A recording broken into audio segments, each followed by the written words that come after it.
Good morning and welcome to BetaShares' latest webinar, Fire and Flu, Australia's Growth Challenge. My name is Sarah Hare and I'm joined by David Bassanese, our Chief Economist today. And it could not be a more interesting week to be having our quarterly economic update.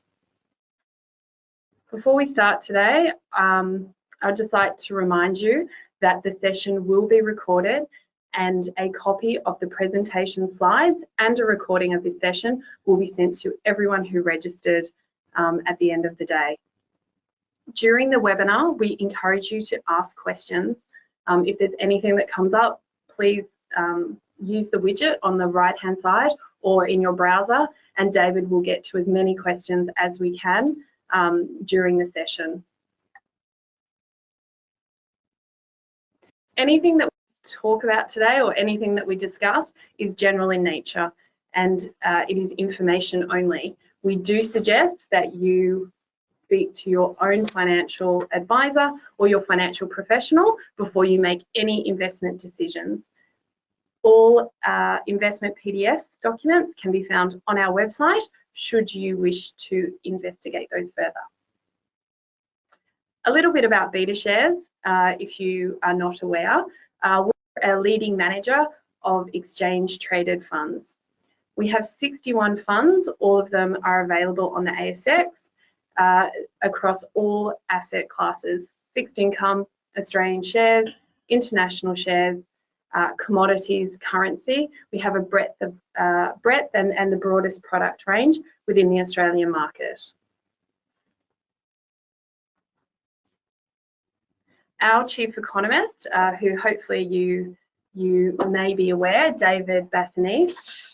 David was formerly at the AFR and he's responsible here at BetaShares for developing investment economic insights. He's also chair of the investment committee. David is also the author of Australia's most comprehensive Australian ETF guide.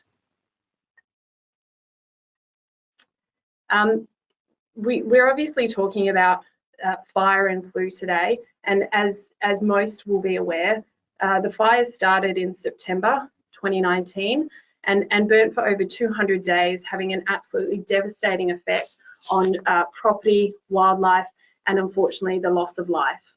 The market suffered their biggest losses this week since the GFC, with the coronavirus, which we first heard about in December, finally making its impact known on the financial markets. Also, the oil situation, I'm not sure if David will certainly touch on it. The Saudis overnight escalating their price war with Russia and increasing production. There is no shortage of topics to cover, and I'm delighted that David is able to talk to us today and really go into the detail that everyone is waiting for and hopefully will be useful. So David, welcome. Thanks very much. With you all again for the quarterly update, and Sarah mentioned obviously a time of extreme market volatility, extreme market uncertainty. Look, I'll try my best to sort of pick my way through it. Obviously, you know, I don't have all the answers, but I'll try to sort of let you know what are the big issues in the markets at the moment. And you know, sort of how things may well play out over the months ahead, but certainly it is a time of lots of uncertainty. So as per usual, the breakdown will be look at the global economy first, the global outlook, then touch on the Australian economy, or more than touch on the Australian economy, and then some investment ideas springing out of that. So first, in terms of global outlook, and again, the first slide here is about the trade tensions. And again, this is almost old news now, but it was really the biggest news over the past couple of years, and it really helped the markets enter this year on a very strong footing. So as you may know, the US and China was in dispute for a number of years, really since early 2018. It was starting to weaken the global economy, but late last year they did sign a deal, or they agreed to a deal, which was then signed early this year.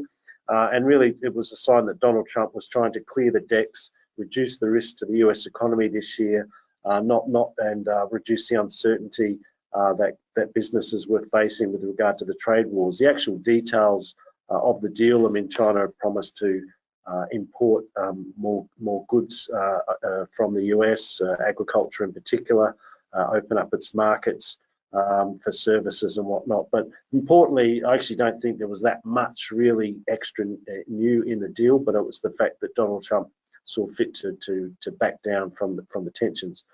So that was really the preface for why the market started the year on a pretty strong footing. But obviously now we've been hit by in Australia's case, the bushfires, and I'll talk a little bit more about that when we talk about Australia. But the thing that's obviously affected markets globally, including Australia, has been the coronavirus. And I've just got a chart there of the S&P 500 index, the US equity market. As you can see, when there was a rumour of a trade, basically the market rose through much of last year on the back of the Federal Reserve cutting interest rates in the United States, hopes that the US would avoid a deep downturn in growth as a result of the Fed supporting the economy, and hopes that Donald Trump and China would ultimately sign a deal. And as you see, the markets had an extra leg up from around October or so of last year, when there was an announcement made that the US and China would strike a deal. But really, since around about mid-February, the markets have fallen in a heap. In fact, we've had something like a 20% decline up until the recent bottom. The markets have rebounded overnight. I'm sure, as you know, something like 4% overnight. But at the worst, the US market was something like 20% off its decline. And really, it's this fear of the coronavirus, which I'll talk about in a minute. And if we just go to the next slide, in terms of cases, and as you can see here, look, you know, who would have thought like a influenza pandemic? I mean, it's been touted as a risk to the global economy, and we're actually now finally, you know, facing this risk. And so this first began in late last year in the Hubei province of China. And, you know, it's something we're all watching and hoping that would be contained, and then it spread out into the rest of China to some degree. And really what's caught the market's attention in recent weeks has been the spread outside of China into Europe, such as Italy, for example, Iran, and now, you know, the first, you know, real signs of it affecting in the major economy of the United States. So if you look at it, I mean, the good news is that at least in terms of China, I mean, look, there's one of the concerns with the coronavirus, and I'll touch on this in a minute, is that it does, in terms of, we've had previous flu pandemics, as they're called, globally. Really, we had the 1918 Spanish flu, we had the 1957 Asian flu, we had the 1968 Hong Kong flu, and then the 2009 swine flu. All of these, roughly something like 15 to 30% of the global population got infected. And all but the Spanish flu, though, the death rate was something like, you know, well below 1%, something like 0.02%, or, you know, 1 in 5,000 people that got this type of flu ended up dying. Now, Spanish flu was quite different in 1918. The actual death rate was closer to 2%. And so one of the issues we're grappling with at the moment is, what is the actual death rate of the coronavirus? Because all the pandemics since the Spanish flu have been quite low, and government's response has effectively been, look, we can't contain it, it's so widespread, do your best, and then try to treat cases as they arise. The Spanish flu, because it was a higher death rate, the worry at the moment is that if it's something like the Spanish flu, governments are still trying to contain it. So the big economic shocks affecting the global economy and the markets at the moment is not so much you know, fear of people getting sick and dying. It's actually the fact that we're closing down travel, factories are shutting down because people are like staying at home, and basically it's the efforts of containment of the flu is what's causing the economic shock, and as a result, what's causing the the market decline.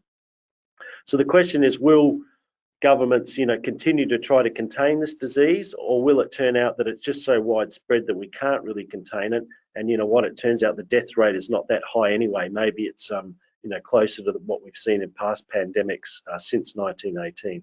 So that's the sort of issue we're grappling with at the moment. What is the actual death rate? And I just thought I'd, as you can see there, so in terms of this slide, you've had the big breakout in the Hubei province of China. The rest of China, look, it hasn't broken out to the same extent. So most of the cases are still very much in that ground zero in terms of the outbreak. And overall in China, again, if the statistics that can be believed, and some people do question them, they say that they've got on top of this, and there is containment now in China, albeit with a drastic curtailment in a lot of economic activity.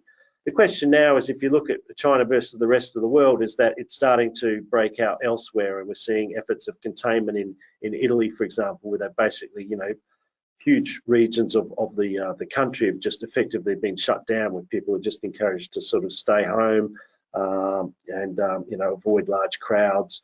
And this is the sort of situation we're facing at the moment. But just before I move on, so just the update on that. So at the moment, again, according to official records, we've got 118,000 cases globally. About 4,000 odd people have died as a result, which is a 3.6% death rate.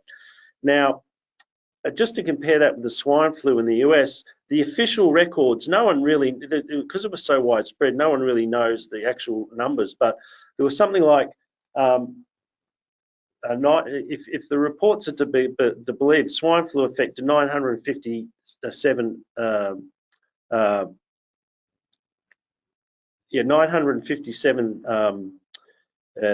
people during the at the moment the coronavirus has affected 957 people in the US and about 30 dead. So that's about, again, a 3% death rate. In Australia, it's 116 people officially recorded as having the virus, and about 3 people dead. So again, according to official records, we're looking at a death rate of still of around about 3%, which is, again, close to the Spanish flu, hence the panic. But the question is there a lot of cases being unreported?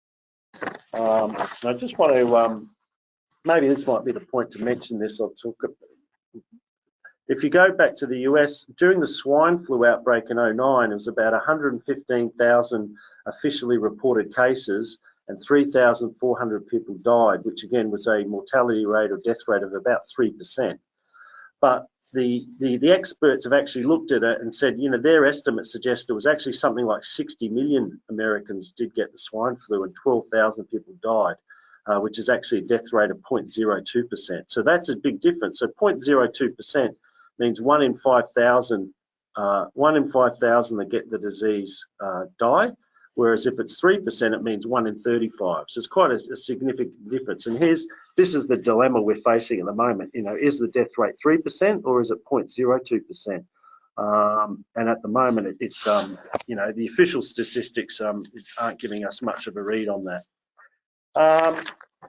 In terms of the immediate economic impact, this really jarred the markets a couple of weeks ago. I've just got the Chinese PMI chart there, and as you can see, look, when that's running at around about 50 to 60, it means the economy is in pretty good nick. You don't want it to be much below 45. It suggests the economy is in recession, and the markets are expecting these indices for both manufacturing and services to drop to around about 35, 40 in the latest reading, down to around about 20, 25. And so, the Chinese didn't try to hide the numbers, and it was just, a massive shock. So that, and again, what we've seen in China is, major travel restrictions in a lot of regions. For a time, their factories couldn't produce because workers weren't allowed to basically, leave their homes and go to the factories. So there's been massive dislocation in China in an effort to contain the virus.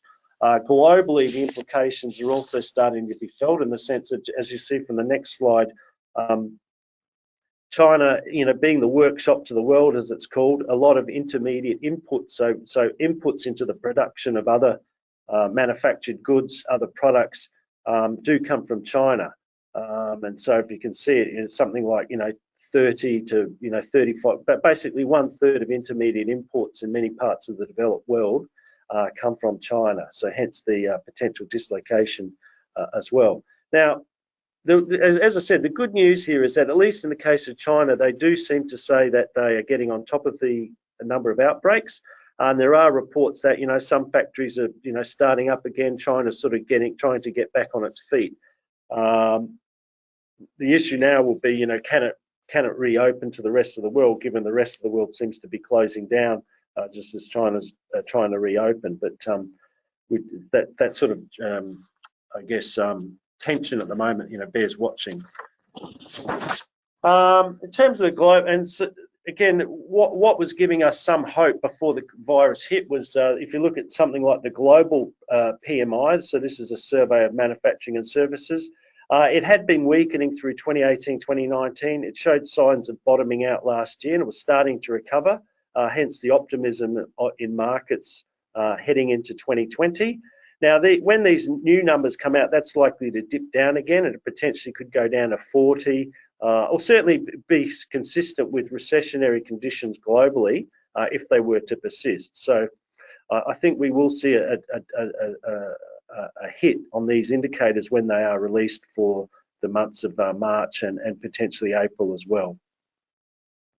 But again, whether we do get a sustained global recession, I think at the moment does depend on whether or not the US ends up trying to shut down its economy to contain the disease. And at this stage, they're not doing that.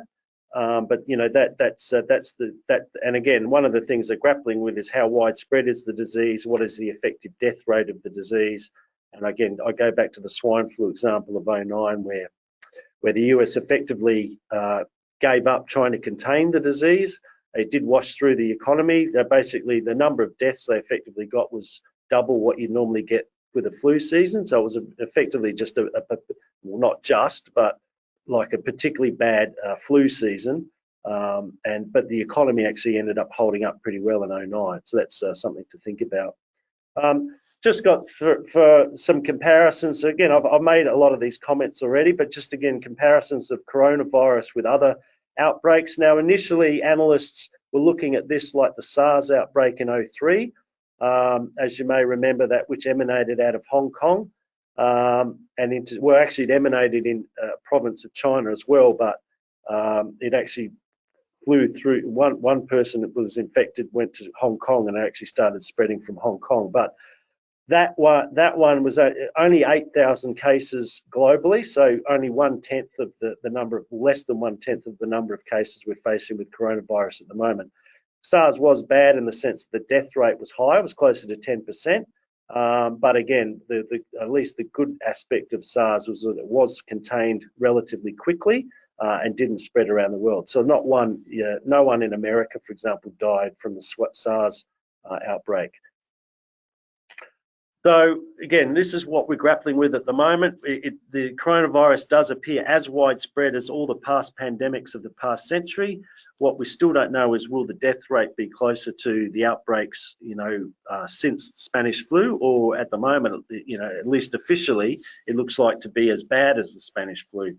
Just incidentally, I would also point, again, not to downplay the Spanish flu, it was obviously pretty bad back in 1918.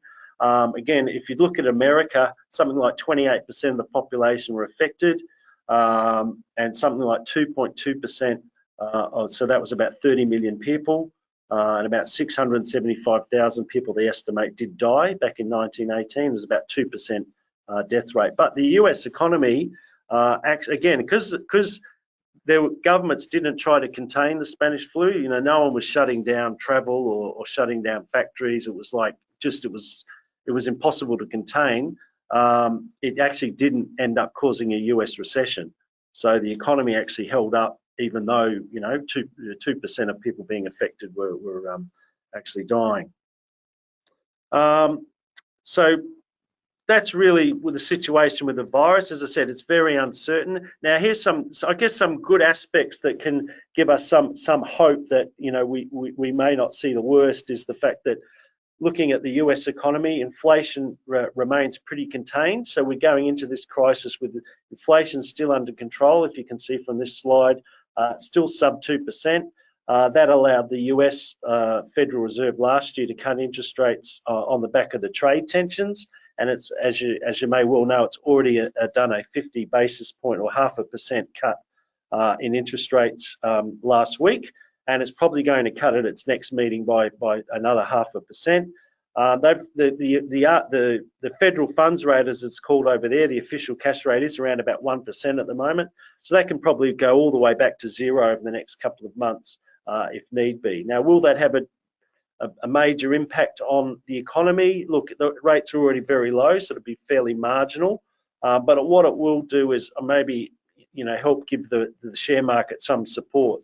Again, it may not stop further declines in the market, but it will help to stop, a negative spiral in markets. Central banks acting like this gives people that want to short sell the market, something to think about. It puts sort of, as I call it, sand in the gears in terms of what could otherwise be a downward spiral in the markets. The other positive is that, President Trump is obviously very, conscious of the share market. He does see it as a measure of his popularity. It is a presidential election year, and typically, historically, these have been positive. So you've got some numbers there. So in elections since 1980, for example, 8 out of 10 calendar years, you've had a positive share market return during a presidential election year. Now, that's actually not that statistically different from non-election years, but nonetheless, on average, it's a little bit higher. But the main point here is that Donald Trump, again, as we've seen with the trade wars, I think will be trying to support the market. Again, the markets are up overnight on the back of talk of fiscal stimulus in the US. There'll be a payroll tax cut, efforts to basically pay workers if they're off sick. Again, one of the concerns of the United States is due to their poor healthcare system, or their largely private healthcare system. If workers are, feeling sick, they may want to still go into work because they won't get paid to stay at home. So that's one of the concerns at the moment. The other thing is to get tested, costs you money. So, it may mean that people are potentially at risk, may not go and get tested. So there's been some moves overnight for insurance companies to make testing of the coronavirus free, so you don't have to pay for it.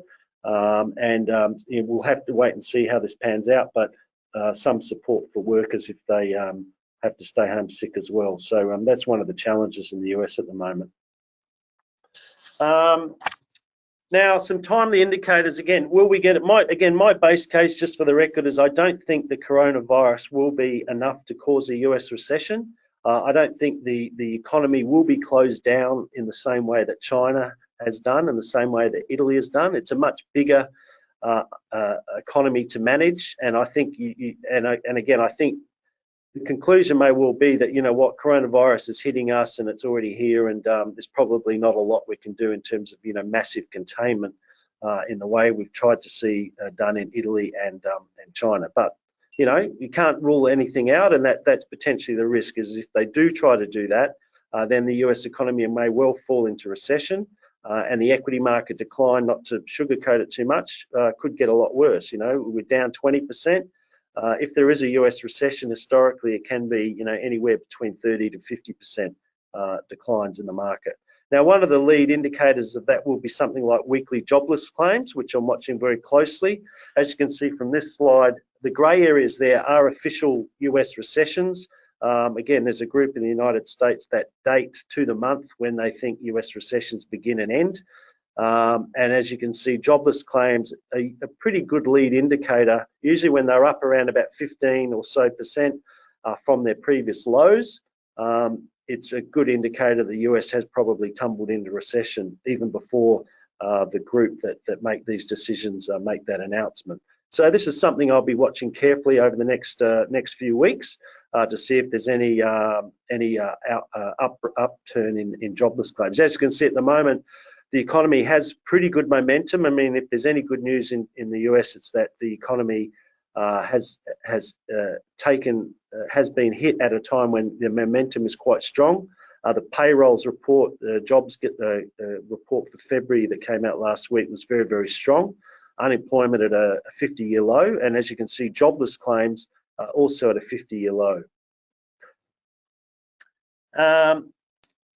Just in terms of, it's a very busy chart, but it's like a long-run measure of valuations in the US share market. Just looking at the PE ratio in that top left column. So again, prior to the virus outbreak, the PE ratio was around about 18, 19 times earnings, so at the top end of its range since the GFC. and really at the highest level since the dot-com bubble of the late 1990s, where the market did get up to a P/E ratio of about 25. But as I've pointed out in the past, you can't look at the P/E ratio in isolation. You've got to also factor in the fact that interest rates are very, very low, as you can see from the top right-hand slide there. The US 10-year bond yield sub 2%. Now it's actually sub 1%. So the equity risk premium, which is a measure of equity valuations given how low bond yields are, is now at the top end of its range since the GFC, and actually quite high by long run historic standards. Just to put some numbers on it, the P/E ratio in the US has dropped back down to around about 15.5 from about 18 or so. So look, it's back to sort of fairer value on an outright basis in terms of its average since the GFC, but it's not a screaming buy in terms of that outright P/E ratio. But I would say, it is sort of being supported by, the fact that interest rates are so low. So again, if the crisis is contained pretty soon, then that P/E ratio wouldn't be a barrier to the markets rebounding again, because again, relative to rates, the market looks pretty good. And in fact, I just showed that taking that slide and sort of blowing it and taking it from a more shorter run point of view is the next slide. You can see the P/E ratio has come down somewhat, so it's back more in line with its average over the past few years. So it's taken some of the potential froth in the market out. Something we'll need to also watch going forward will be the earnings outlook, and so earnings have been under some downward pressure. And again, if the US does weaken and we go into recession, you'd expect to see earnings downgraded, which again will be another thing the markets will need to deal with. So that's why, again, if you do get a recession that's protracted over a couple of quarters, there's nothing to, the markets may well weaken somewhat more. And again, just to show you that here, this is another long run slide of the US share market. The areas in grey are recession periods, and the bottom chart there is the pullback in the market, so the decline from previous peaks.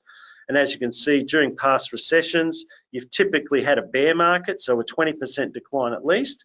And usually if you do get a bear market during a recession, it doesn't stop at 20%. It can go, and GFC, for example, went down 50%. In the late 1990s, it was down around about 40% or so. So again, I don't want to sugarcoat this. So these are some of the risks that we may well face in the months ahead. It's not my base case, but I don't want to be accused of trying to sugarcoat this, because the US may well suffer a recession if major attempts are made to contain the virus, and/or it leads to a major slump in consumer confidence, for example. In terms of the Australian economy, I'm sad to say that at least in the short run, the news is even more concerning. Again, we unlike the US, where the momentum in the economy has been pretty strong coming into this coronavirus outbreak, our momentum has been pretty soft. So, I mean, as you may know, the economy has been growing pretty sluggishly.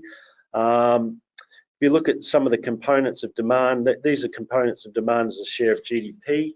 The dwelling investment, which had a nice upturn during the last few years, but really the last couple of years it started to come off. So we've had a downturn in dwelling construction.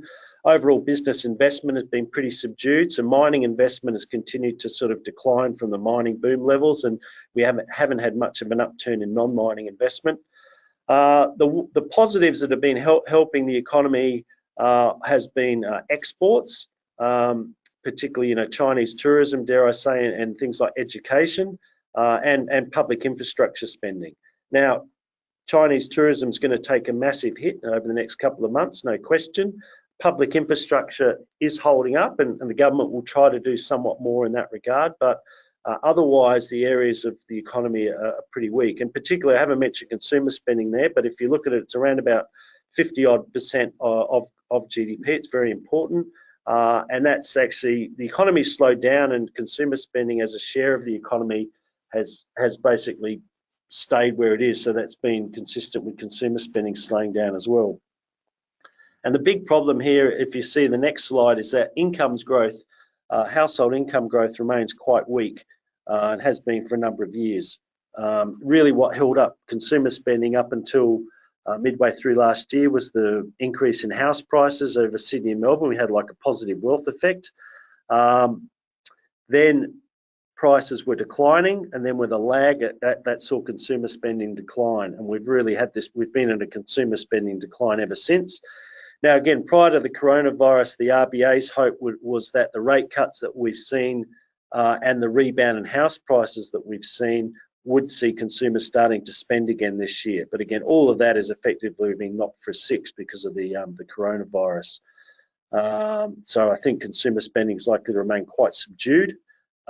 And in fact, you know, housing, look, the RBA is going to cut rates again. But I think given the sort of cautiousness that's starting to creep into the economy, I don't think Sydney and Melbourne house prices are going to continue to escalate in the way they've been.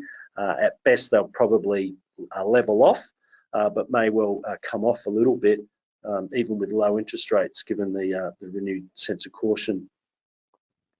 So look, coronavirus, I'll talk about that in a minute, but obviously, again, even before the virus hit, we were facing the big shock from the bushfires.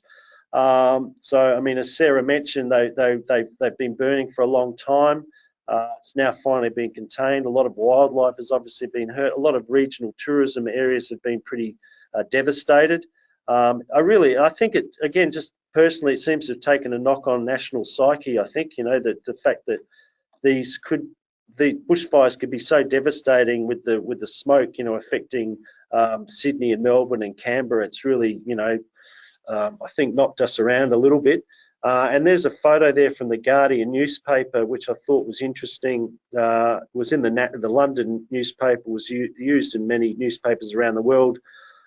Two German backpackers taking a photo against a very smoky backdrop in Sydney. And again, that's not a great postcard for trying to encourage tourism in Australia. So along with the decline in Chinese tourism, I think tourism outside of China will take a knock just because of the, you know, the concerns about the bushfires and you know, Australia is maybe not as clean and a healthier place as they once thought. So I think that's going to be a concern over the next few months. And just in terms of China, again, this is visitor arrivals from China. Back in the Sars outbreak in 2003, where again things were China tried to contain it quite a lot. We had an 80% decline in visitor arrivals in the 3 months between February and May 2003. That was at a time when there was only 20,000 a month. Now we're at 120,000 a month, and obviously tourism is a lot bigger, a lot more important to our economy, and so is education. So those numbers haven't come out officially yet, but you'd expect to see massive declines in those numbers as they come out over February, March and April. Now, again, Chinese tourism and education about 0.8% of GDP. So if it halves, and it may well do more than halve, you're looking at 0.4% off GDP in a quarter, at a time when, you know, we're actually not growing much more than 0.5% in a quarter anyway. Growth is about 2% annualized. The Treasury last week did, before a parliamentary committee, did say that they think the coronavirus will, and plus the bushfires, will knock off about 0.5% of growth in the March quarter. I think most economists now concede the March quarter GDP will be negative, and probably you're looking at the June quarter also being negative, which does mean a technical recession in Australia. If you get 2 quarters of negative growth back to back, it's what we call a technical recession. Haven't seen one of those since 1991. Again, that's a net. If that pans out, I mean, I've been saying it's 50-50. The only real hope to avoid a negative number will be what the government does in terms of stimulus. I mean, if it gives consumers a lot of money to spend in Q2, you might see a bit of a bump in consumer spending, which during the GFC actually helped stop the economy having a technical recession, because we had an influx of cash and we had a bounce in consumer spending in the March quarter of 2018. Whether that happens again this time, doesn't look like the government's of a mind to spend up as big this time around. So, you know, again, I don't want to sugarcoat it. We're looking at a period of weak growth and probably you know, a technical recession in Australia, i.e. 2 quarters of negative growth. So that's a few negative headlines we're going to have to get through as well over the next few weeks and months. What does all this mean for the RBA? Look, they've already cut rates. I mean, again, unfortunately, we're in a situation where the RBA's really fired all its bullets effectively. During the GFC, it was able to cut interest rates quite aggressively. Now they've already cut rates down to you know, 0.75% before the coronavirus hit. They've cut rates to 0.5% now. Almost definitely cut rates to 0.25% at the next meeting in April.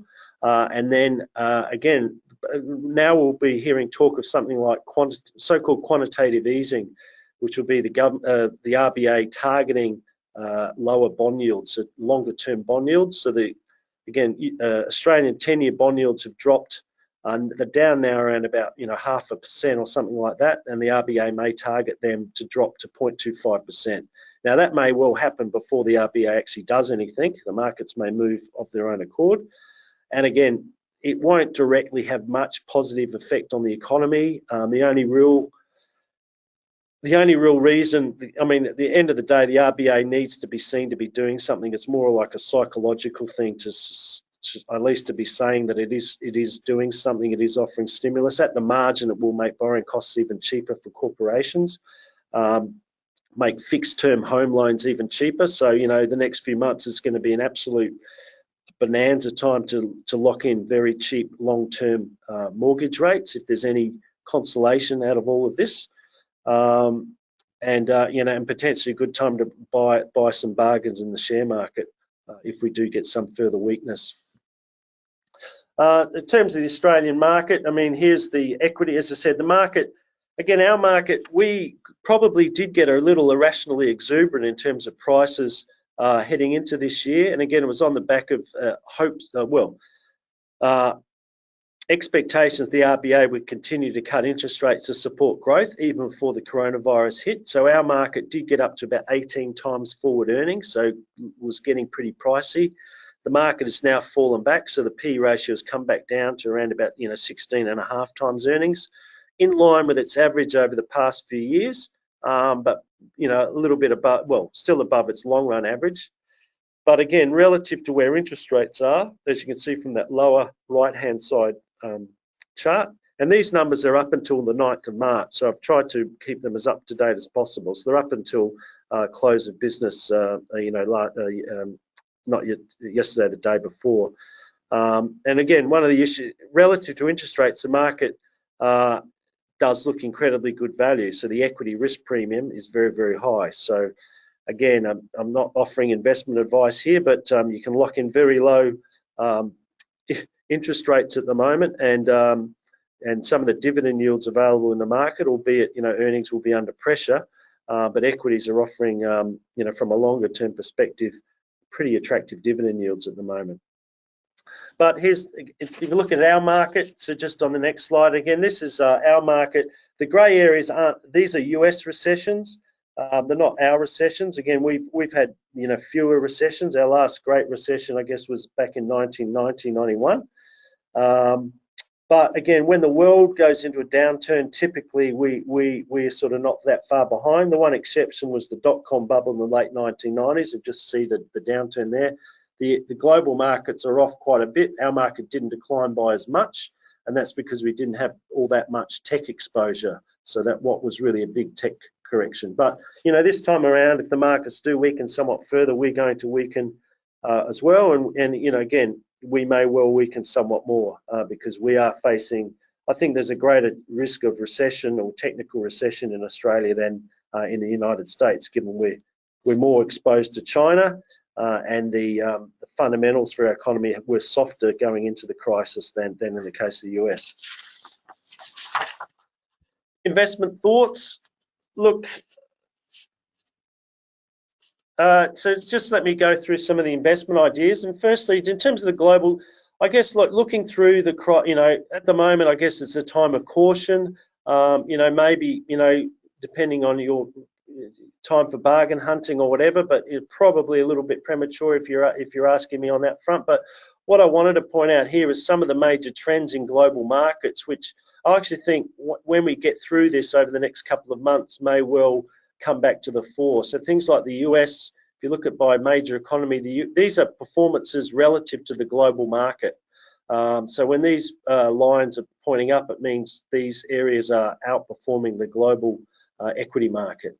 And so as you can see, the US has been a consistent outperformer vis-a-vis other regions, and things like quality as a factor. So these are companies with high return on equity, which you can get exposure to through various ETFs such as QLTY that we have been, and also technology globally, so the tech sector globally. And actually, if you look at it, technology, quality, and the US have actually held up reasonably well in the sell-off over the last few weeks. And so even though they've been strong outperformers, they've held up, so they haven't underperformed in a massive way with the sell-off.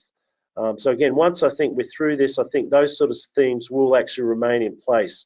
And it certainly still favours those areas, US, technology, quality, over, I would argue, value areas like energy, financials, which are still under significant pressure. And just on that, the NASDAQ, and again, it's probably hard to sort of say, go and buy the NASDAQ given the environment at the moment, but I would just remind you that the NASDAQ is a group of, largely US tech companies, but also a good chunk of leading healthcare companies and consumer companies. And up into, the big ride, the big outperformance of the NASDAQ in recent years has been earnings led. And the business models of the groups of like Google, Facebook, Netflix, Amazon, I mean, they're going to stand, through this virus, and they'll be still pretty strong once we get through this. So I actually still think that the NASDAQ will, I think, continue to outperform globally. Again, once we sort of get some clearer air in terms of markets. And the other one is quality. Again, we have an ETF that tracks the NASDAQ 100 NDQ. The other one is QLTY, which is a global ETF. The top 150 companies thereabouts in the world with the highest return on equity, subject to not having too much debt. So it's a very good screen for some of the most profitable, resilient companies. And again, as I've mentioned in past webinars, the advantage of this type of exposure is that it has done well over recent years, and it does have a defensive quality. It has tended to have a defensive quality in the sense that when equity markets do sell off, it tends to hold up relatively well, and that at least it doesn't underperform and may well outperform as investors gravitate toward companies with more resilient earnings capacity. Just in terms of Australia, look, in the interest, that is a summary of all the various themes in the market. The big caps remain under pressure, so resources and financials. What we're seeing is a gravitation at the moment toward defensive income outside of the bank. So typically defensive income, you'd go to the bank stocks to get that income, but the banks, for a whole bunch of reasons, are under a lot of pressure. The RBA cutting rates is actually squeezing their margins somewhat further as they try to pass on the mortgage rates, lower mortgage rates. But areas like infrastructure and listed property are doing well or holding up relatively well. And I think in this uncertain period, that may be an area that will attract interest from investors. So again, an investment idea in that area is RINC. So we have an actively managed real income fund that has exposure to both listed property companies and infrastructure companies. So that I think that in this current uncertain environment is probably one of the better sort of investment ideas within our market. Again, probably not the ideal time to consider this at the moment, but I would just also point out we have recently brought to market a technology ETF. Again, these have been very strong performers over the last few years. The S&P have launched a all technology index.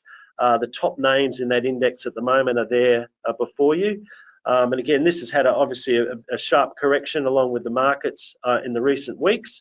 But again, once we get through this period, this is an area that will offer, I think, good long-term growth potential, good diversification away from our large cap mining and resource companies, and get a bit more dynamism within our market. But of course, at the moment, it's a brave to sort of wade into that market, because it is likely to come under some pressure if the markets pull back further. Also, just to highlight again things that have been doing very well up until recently, and I think also doing well, but up until they have been outperforming. They've obviously had a pullback along with global markets, but another theme as we get through the coronavirus is ethical investing. And just to again remind you that we do now have a suite of ethical investments covering international equities, Australian equities, and now also bonds. And what we distinguish ourselves from is we have very wide investment screens. So we insist that companies are pretty carbon efficient. So among the leading companies within their industry in terms of carbon efficiency, not having a very high carbon footprint, and we have a wide range of screens. So we're taking out companies involved in gambling, fossil fuel production, alcohol, tobacco, you name it. We've tried to exclude it from our funds. So again, if you're interested in and again, I think this is going to be an ongoing theme in markets over the next few years, as people become more environmentally aware, more socially conscious. And again, as you can see from the next slide, you're not giving up your principles when you're investing ethically, because both of these exposures have outperformed both the global market in the case of Ethi and in the case of FAIR, the Australian market. And why? Because when you think of some of the reasons at the moment is that the nature of these screens give it a tilt toward technology, because they're very low carbon efficiency and they're basically not in controversial activities, and it reduces its weight to financials because they lend to fossil fuel producers, and you have no weight to fossil fuel producers themselves. So the nature of the sector exposures within these funds has supported outperformance. And again, and another way to think about this, it's not just ethical, it's actually sort of new economy, a new economy type exposure. And just to highlight, the other one is X20. Again, if you look at our market, the mega cap stocks, the financials and resources, I think are going to remain under pressure. So along with that sort of technology exposure I mentioned before, and the ethical exposure in the Australian market, another way to get some of that growth dynamism below the big caps is our X20 index. So it's the top 200 companies less the top 20, and as you can see, that index gives you a bit more of a broader sector exposure than the typical ASX 200 exposure. So you're reducing your exposure to financials, reducing your exposure to resources, and increasing your exposure to technology and consumer stocks and whatnot. So you can actually think of X20 as a broad index in and of itself, with a bit more sector representation. Final slide I'll share with you is again just to remind you that again, Betta Shares, we have 60 funds. A lot of them are in equities, but a lot of them are in defensive type parts of the market, such as cash, floating rate bonds, fixed rate bonds, and hybrids. And I just wanted to show you the performance of some of these funds vis-a-vis the equity market, updated up until a couple of days ago, the 9th of March. So as you can see, the bank index, so the equity market, I'm sure as we all know, has come off. So the banking index in terms of peak to trough has come off something like 20% from its highs. But bonds have held up pretty well. So floating rate bonds and cred is our corporate bond ETF. So again, even though the growth is slowing, even though there's concerns about obviously corporations, the overall corporate bond market has held in pretty well, particularly our bonds, because they are longer duration. So they actually benefit when interest rates decline. So that's held up pretty well. And also I would point out hybrids. And again, this is yet another example where people have often said hybrids are equity risk for bond return. Well, it's another example where bank shares are off something like 20%. The hybrid index, look, it is off, but it's only like 1 to 2% in terms of value, and that's because you've had a widening of credit spreads. But certainly held up relatively better compared to bank shares, and so you're getting a pretty attractive yield on hybrids as a result. So just another demonstration that bonds, hybrids can hold up or provide some defensive exposure for your portfolios to sort of allow you to sort of adjust the risk of your portfolio, to meet your own personal requirements. That's pretty much it. I think there's about 10 minutes for questions, or some time for questions, and obviously things to consider there. If you if you just want to take a breath there, Dave, there's quite a lot to unpack, and as I mentioned at the start of the session, a recording and the slides will be sent around just for you to digest that a little bit more. So just to remind you, and also some things to consider, that investor portfolios can go down as well as up, and there's obviously currency risk with international investments, and some instrument complexity and bank sector concentration risk with hybrids. We mentioned that just at the end of the presentation. Interest rate and credit risk with bonds and cash. Obviously seek financial advice or do your research before you invest, and then consult our website for PDS and other features of each fund. Now, I did forget to launch. We had a couple of polls that we did want to just tap the mood of the audience today, and probably great now that David has been through a lot. And I guess where do you think the market will be in 6 months? So much has already happened in 1 week, but do you think it's going to be down? Do you think it's going to be up, or about the same level? So, wow, okay. That's great. Okay, so yeah, absolutely. So, and then just another one, and this is really interesting, and look, it sort of refers to a few questions that we've had. So what are you actually doing, or what's this current market? What are you doing in your current investment strategy? Are you using it as a buying opportunity? Are you selling everything? Are you taking a break and just waiting to see what happens, just waiting on the sidelines, or are you just keeping calm and making no changes to your strategy? So a lot of questions. Ooh, okay. I'll just share this first one with you. So 46, almost 50% of everyone thinking that it's going to be up. So a lot of optimists there, although no sugarcoating from Dave, but that still has everyone thinking the markets are going to be up. And just for interest's sake, a few people taking a break, but also a few using it as a buying opportunity. So look at a more even mix there in just terms of what people are doing. So I will throw to Dave now with some questions.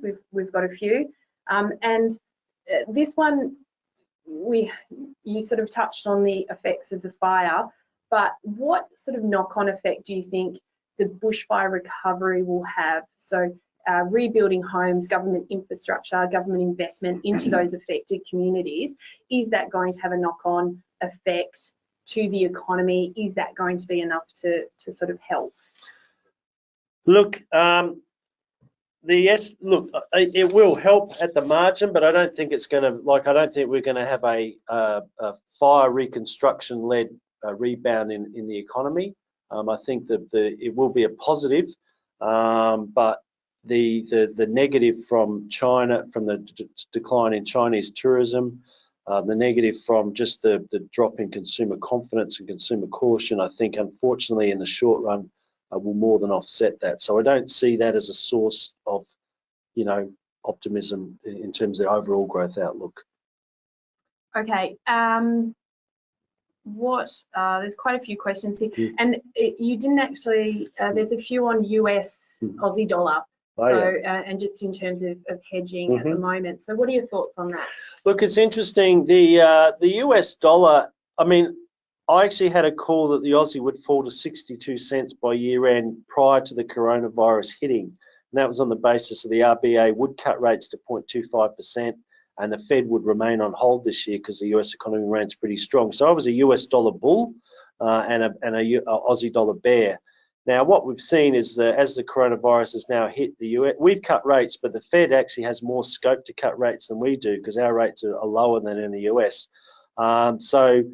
And again, the Fed could cut rates all the way back to zero as they had during the GFC. So that may actually see the US dollar in aggregate weaken and actually see the Aussie dollar hold up somewhat. So funnily enough, as the global growth, with a global growth slowdown, more concerns around the US, it may mean that the Aussie doesn't fall as far as I previously thought because the US dollar is looking somewhat weaker. But I definitely, at best, it will hold kind of where it is, and at worst, in a global risk-off scenario, yes, the US dollar will weaken, but will probably weaken even more. So we would still possibly fall versus a falling US dollar, if that makes sense.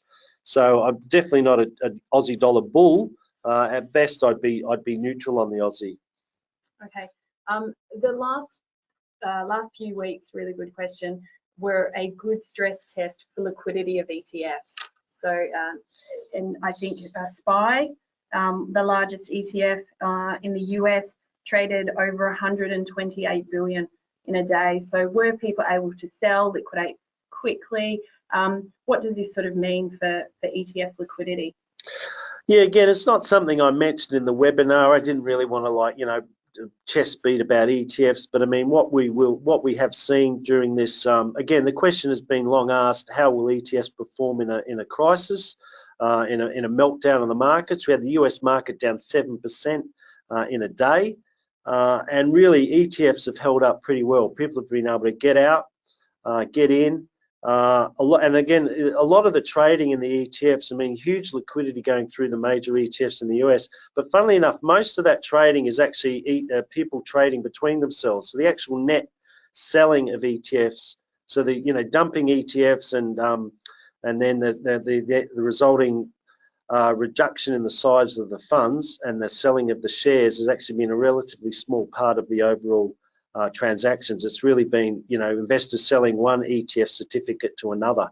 But again, what we're seeing, I think, is that ETFs are showing themselves to hold up pretty well and do what they've been promising in times of crisis. Yeah, that's a good one. So just, I don't know if you want to talk specifically about different sectors within the Australian market. So just a few questions about further thoughts on travel sector, and then also loosely tied. So why are infrastructure indices dropping along with equities? So just, I guess, a few more sector comments. Oh, look, I think you'll find that in a big sell-off, like all stocks and sectors kind of weaken, right? It's hard to see one rallying. So even though interest rates have fallen, you've had an economic knock, and so even infrastructure funds will fall in that case. But what I think you'll find is they haven't fallen by as much as the rest of the market. So that's why I think from a relative performance point of view that they're holding up, as you would expect. So the more defensive parts of the equity market, like consumer staples, toll roads, infrastructure with relatively more reliable earnings, less cyclically sensitive income, they are the ones that hold up relatively better. But in an outright, downturn in the markets, they also weaken. There's no question. And a question.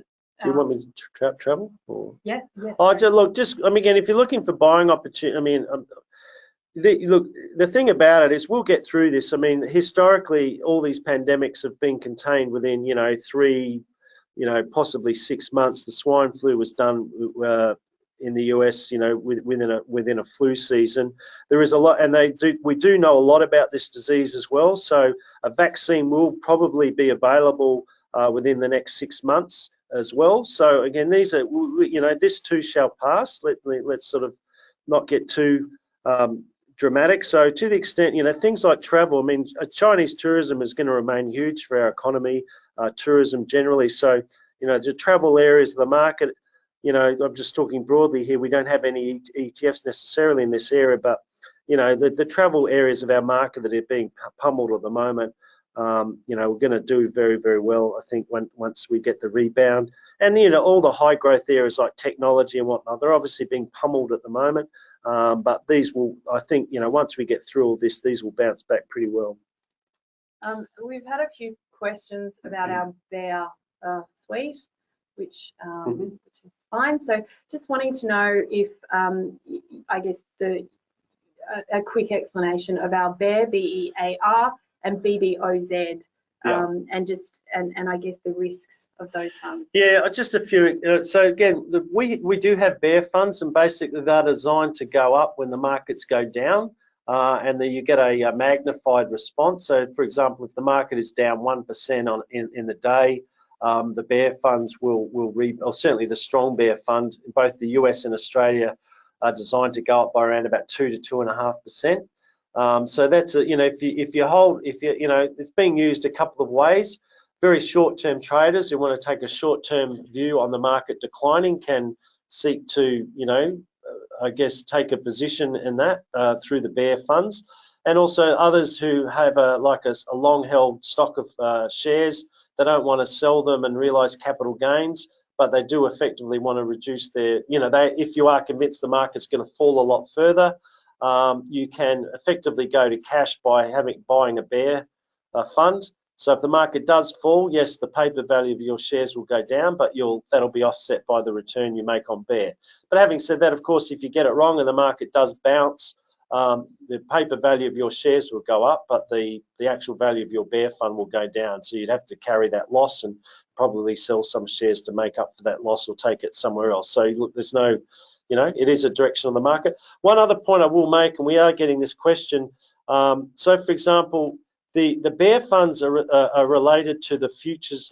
We do this through the futures market, and so there have been a few cases where the market in the US has moved a certain way during the US trading zone, but then between the close of the market and the open of our market, you've had movements in the futures price for the US market, which will be reflected in the bear funds when they open on the day. So don't expect, I mean, it's a broad correlation, but it's not a one-for-one. So, you know, you may get times where the market is up or down 5% in the US, but, you know, the bear fund won't necessarily be up or down, you know, 10% that day, because it will depend on what's happened to the futures market in that gap between when the US market closes and our market opens. So it's a bit of a technical thing, but in the main, you know, you will get that negative exposure, well, the negative correlation to the equity market.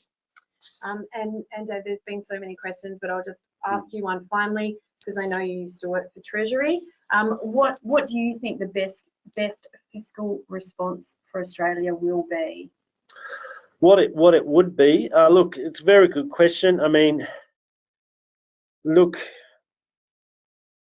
What worked during the G? I mean, it depends what you want to do. Like, if you actually just want to avoid a technical recession, if you want to avoid 2 quarters of negative growth, I mean, what we did during the GFC is we gave everybody $900, and a good chunk of that was spent in the quarter, and we got a bounce in GDP in the quarter, and actually avoided 2 quarters of negative growth. So, only problem at the moment is, you know, we may give households a lot of money, but they may be so cautious they won't spend a lot of it. So that's one of the concerns. Now, infrastructure is being talked about.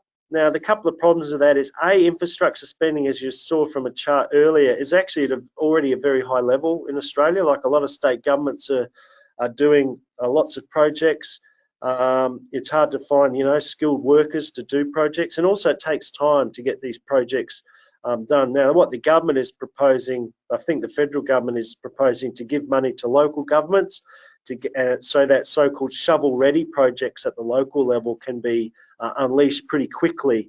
But again, even that, it's hard to see that being done within weeks. It's still a question of months, and in which case the June quarter will already be over. So it's really tough to do anything quickly to avoid at least, you know, that negative in the June quarter. But look, what I would say is they've got some tax cuts scheduled over the next few years. there's no hope of getting the surplus that they've been holding onto their hopes. So, why not bring forward those tax cuts? At least then it's seen as a permanent, hit to income for households. In which case, economic theory suggests they're more likely to spend that because it is a permanent change in their income. Look, it's not a huge change for many people, but nonetheless, it's better than nothing. But look, there's no easy answers really in terms of what can be done in the very short term. Yeah, absolutely, a complex situation, and obviously the markets are moving quite a bit. So I think that's all we've got time for. David writes a Monday morning snapshot of what's happening in the market, what to look out for the week ahead, and some major things that you may want to be aware of. If you'd like to visit our website, you can sign up for that. And then also David's writing in our Insights newsletter, which is sent on a Wednesday afternoon, and you'll hear the very latest from David on a bi-weekly basis there. But thank you so much for joining us. We've had an absolute outstanding attendance today, and obviously lots to sort of unpack and go through, and a moving situation. So thank you for your time, and we'll see you next webinar. Thank you.